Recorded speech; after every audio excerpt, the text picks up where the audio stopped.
शरीरं सुरूपं तथा वा कलत्रं यशच्चारुचित्रं धनं मेरुतुल्यं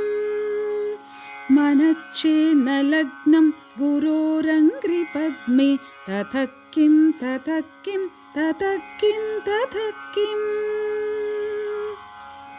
कलत्रं धनं पुत्रपौत्रादि सर्वं गृहं बान्धवः सर्वमेतद्धि जातम् मनश्चेन्न लग्नं गुरोरङ्घ्रिपद्मे ततः किं ततः किं ततः किं ततः किम्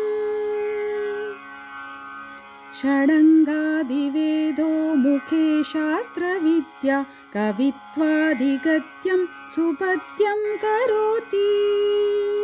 मनश्चेन्न लग्नं गुरोरङ्घ्रिपद्मे ततः किं ततः किं ततः किं ततः किम्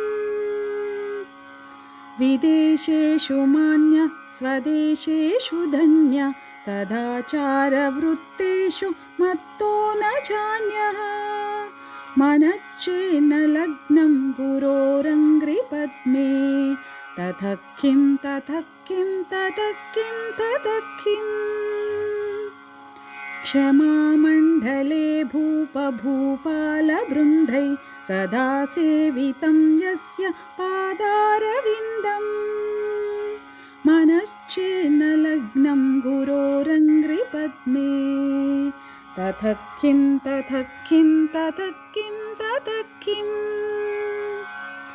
यशो मे गतं दीक्षदानप्रतापा जगद्वस्तु सर्वं करे यत्प्रसादात् मनश्चेन्न लग्नं गुरोरङ्घ्रिपद्मे ततः किं ततः किं ततः किं ततः किम्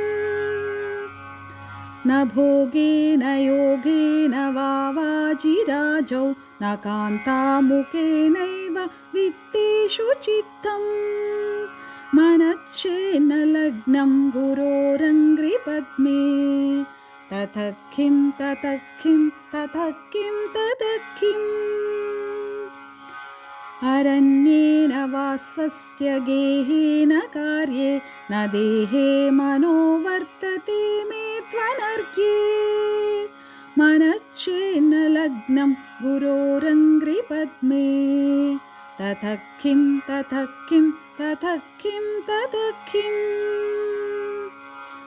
गुरोरष्टकं ह्यः पठेत् पुण्यदेहि यतिर्भूपतिर्ब्रह्मचारी च गेहि लभेद्वाञ्छितार्थं पदं ब्रह्मसंज्ञम्